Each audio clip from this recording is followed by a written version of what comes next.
Ustadz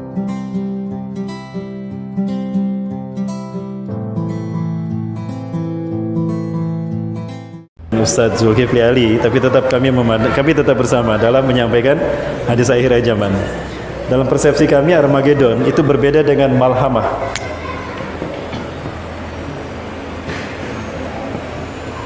Apa bedanya? Armageddon ini masih menggunakan teknologi.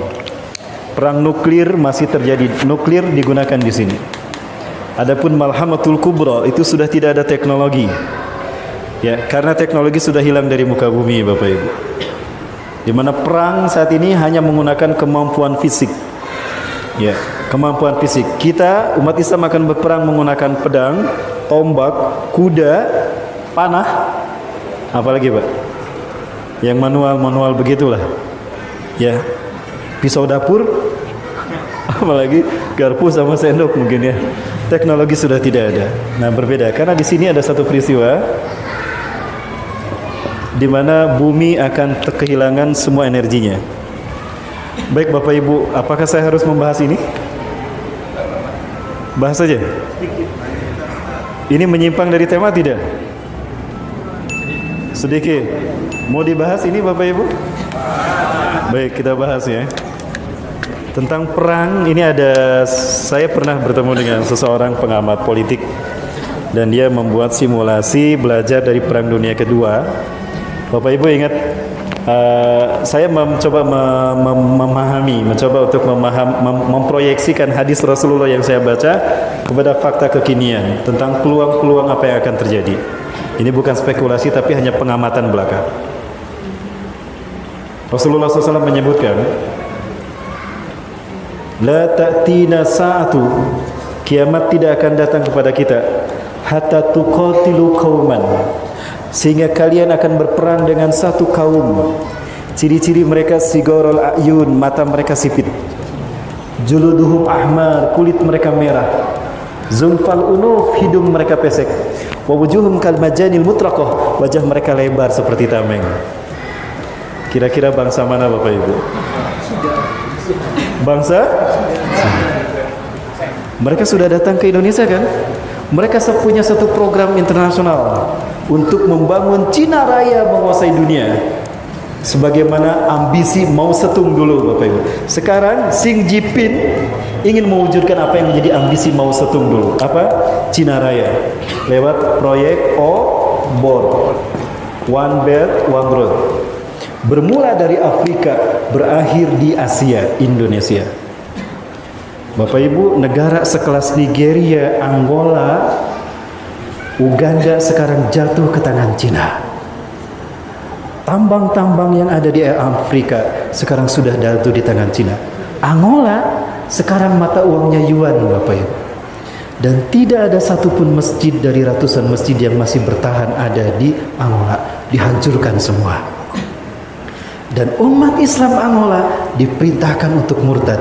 Tidak murtad, keluar dari Angola, memaksakan diri tinggal di Angola, akan dihabisi.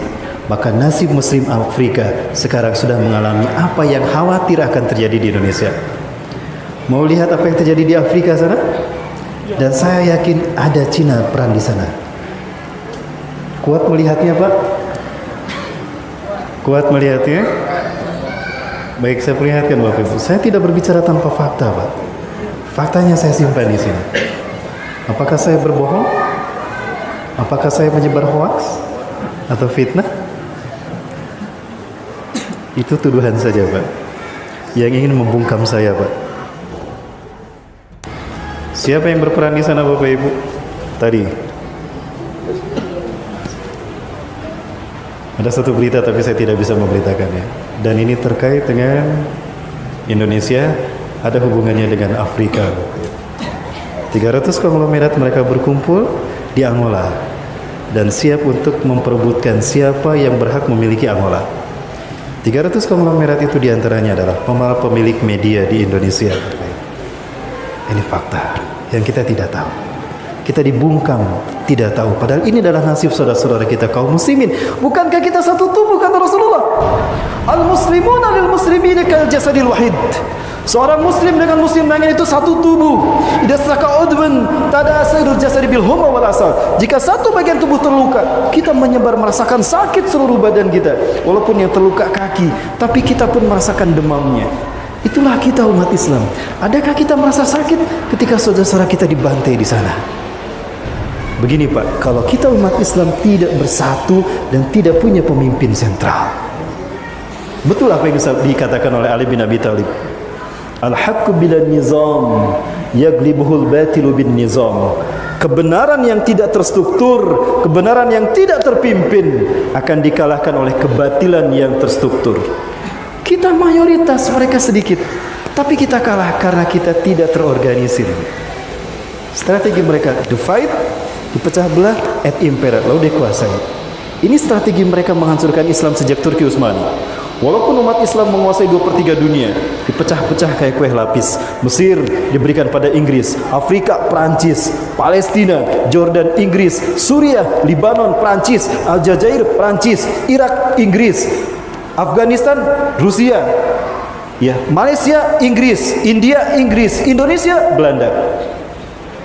Dipecah-pecah kita kayak kue lapis Bapak Ibu. Itulah nasib umat Islam ketika mereka meninggalkan Quran dan Sunnah. Nasibnya seperti itu. Baik Eropa pun sama Pak. Obor telah merambah ke Eropa. Amerika adalah negara yang nyaris akan menjadi negara pertama dengan hutang terbesar ke Cina. Namun ternyata ada satu negara yang merangsek menyusul Amerika untuk menjadi negara penghutang terbesar kepada Cina. Siapa?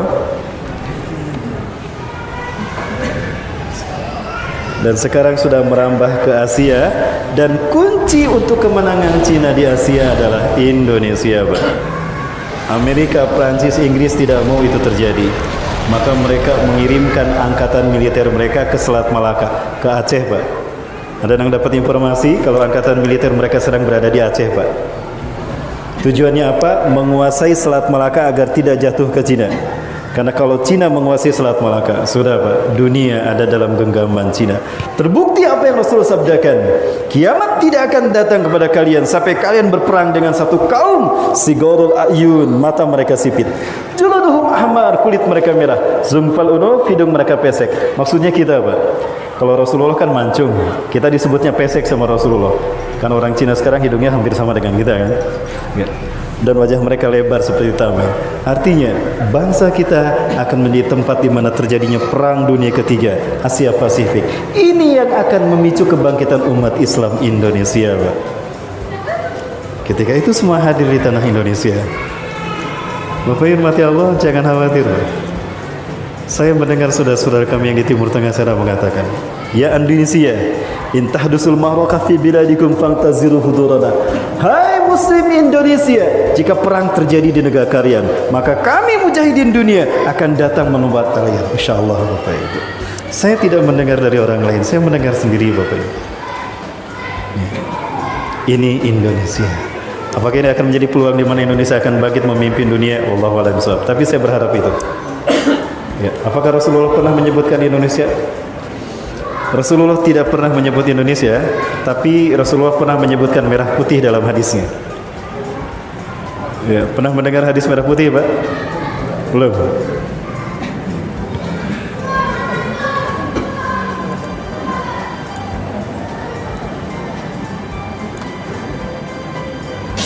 Mohon maaf ini saya ulang-ulang Bapak Ibu ya, untuk menyemangati teman-teman, terutama para pemuda.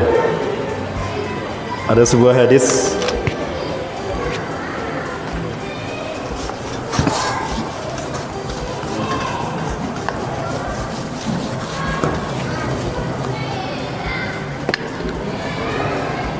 Anna Sauban hadasahu, bahwasanya Sauban bercerita annahu sami'a Rasulullah sallallahu alaihi wasallam yaqul, bahwa dia mendengar Rasulullah bersabda, inna rabbi zawaliyal arda, sesungguhnya Tuhanku melipatkan bumi ini untukku.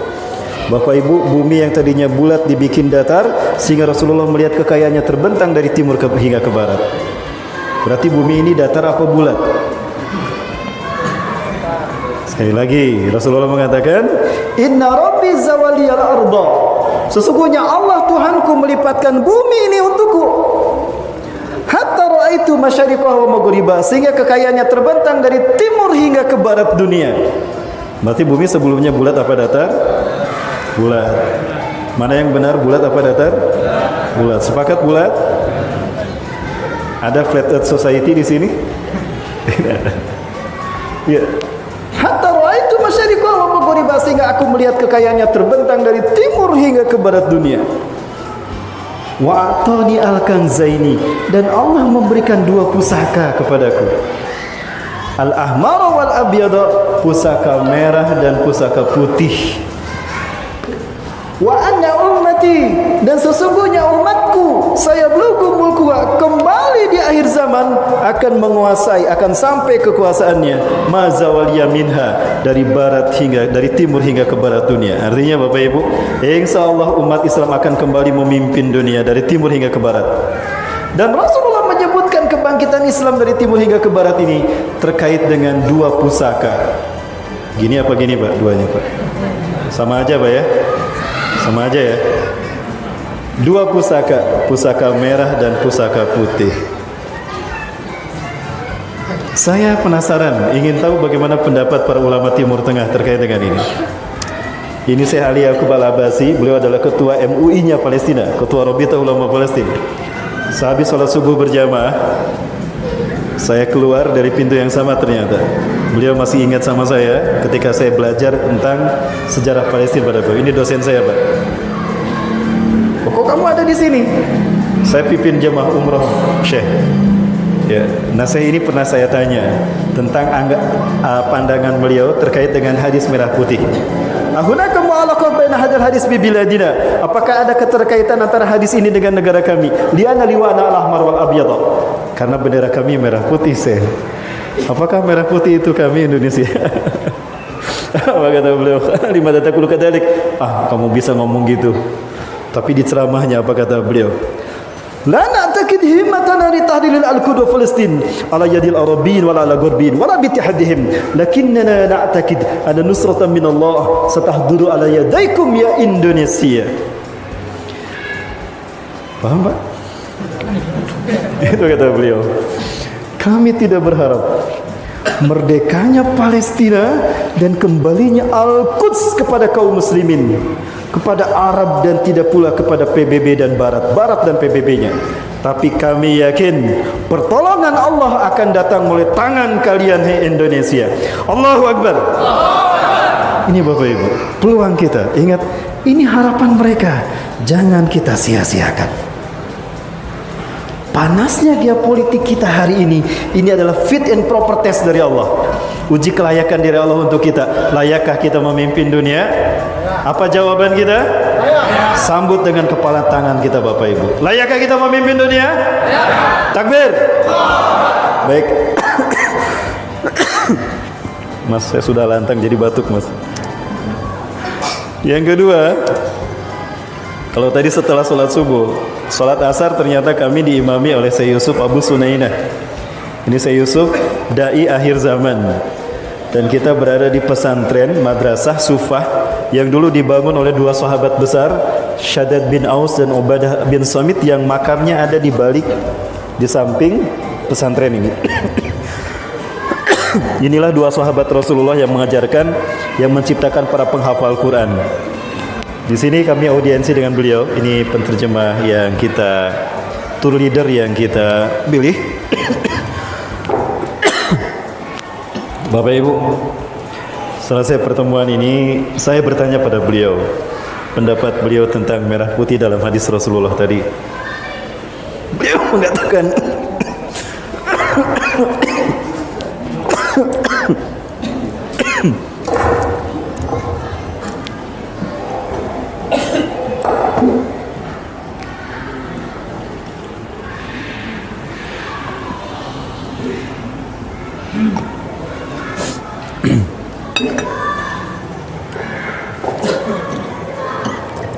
kami tanya pandangan beliau tentang Indonesia, tentang merah putih itu. Apakah ada kaitannya dengan Indonesia? Beliau menjawab, hunaka katsirun min ma'ani hadzal hadis.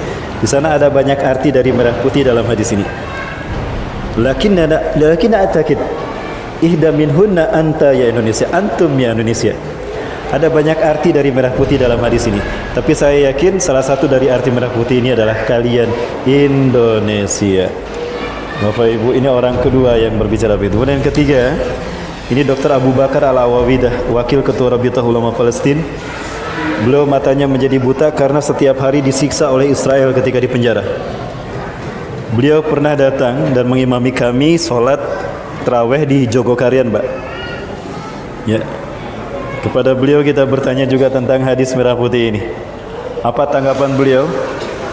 Ala kulli biladil muslimin alladzina yaqbaluna al-islam dinahum. Dari semua negara yang menerima Islam sebagai agamanya, antum ya Indonesia lam yahtarakumullah liqiyami hadzal din. Dari semua negara yang menerima Islam sebagai agamanya, tinggal kalian Indonesia yang belum Allah pilih untuk memimpin kebangkitan dunia.